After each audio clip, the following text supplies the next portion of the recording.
That's a pretty potent offensive team. How do you feel about the way your guys defended them overall? Mike, I think giving up 75 is too many. They're very, very, very talented, as you know. They spread you out. They've got shooters everywhere. So I thought the first half was okay. The second half a little disappointed, but you got to give them credit. That's what they do. I mean, they average. We held them under their average. I think their average is 78 on the year, so we held them under their average. 51.5%. Yeah. 45.5. Yeah, so we held them under their percentages, but still there's things that we got to do better, and we'll work on it when we go up there. It'll be a war, as you know, and we'll have to do a better job of guarding them at point of attack. Milton Doyle is a very talented player, and we couldn't stop he on the screen and roll with Jackson, so we will have to employ it. We did at the end of the game. We had a couple of things that we did, so that'll give us. And we've got one that's still in our pocket that we'll do when we go up their place. So we'll try to minimize the damage that those guys do. But in the end, we have a close game in conference, first one we've had, and we still win by 12. So you got to give some of our credit to our guys like Marcus McDuffie, who goes for 26 points. I'm pretty sure that's a career high. It is, and yeah. he was very, very efficient. Didn't like the 1-3 that he took in transition, which led to a run out. Connor was not deep as a deepest, and that was right after Landry had thrown a bullet pass to Daryl at his knees in transition. So we kind of had the game where we wanted it at that point. It wasn't in hand, but it was where we wanted it, and those two mistakes let them back in, got it closer to 10. But I thought Rano's pass to Marcus was huge. I think it was a 4-point game at that point. He had it on the left block. He found Marcus right underneath the goal, and Marcus has that herky-jerky, he swished it. He didn't put it on the glass. He swished it. It was kind of a interesting shot, but he made it.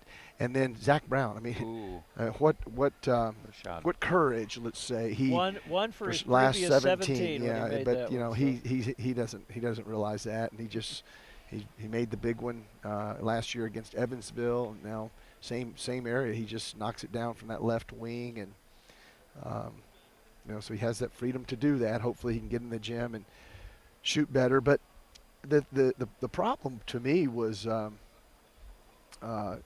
free throws. I mean, we're 2 for 7 at one point in the second half, and made your last 6.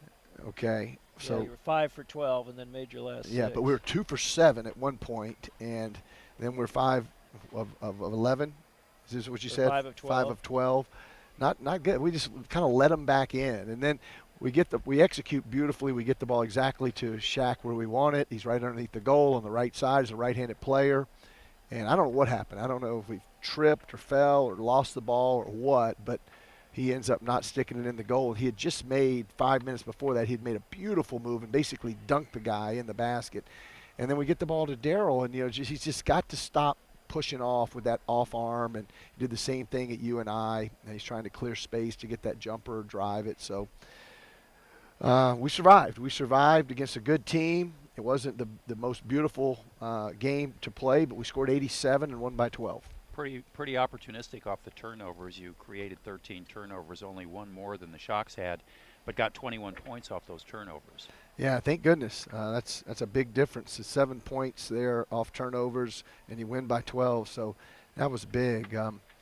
We'll just have to continue to work, and I think it may be a silver lining. There's good that we had a real close game, and in the league we haven't had that. We had to execute. We had to work at the end of the game and get some stops, and we did a couple of things different at the end and came up with a couple of stops. And who knows? This team can win a lot of games because they can really score the basketball. You had your free throw shooters in at the end of the ball game, and then switched up defense for offense, and then they missed a shot, and you had the non-free throw shooters on the floor, but McDuffie grabbed the rebound, and he wasn't about to pass it to anybody. He was the one that wanted to go to the free throw line. Yeah, and it's almost like they almost tied him up. He just stood there with the ball, so he's got to be a little more aggressive taking care of it in those situations. But he had a big night, and The ball came out of his hands. It looked good. He just needs to calm down on that deep one off the catch there. Well, certainly it's still very early in the race, but a big game coming up on Saturday night. That game's still going on, of course. Illinois State at Southern Illinois. Southern's been leading by 2-4 most of the way so far, but regardless of the outcome of that one, that's a big matchup on Saturday night. That'll be a big one. It'll, who knows? It'll be a great crowd, and we'll have to go up and play well to win.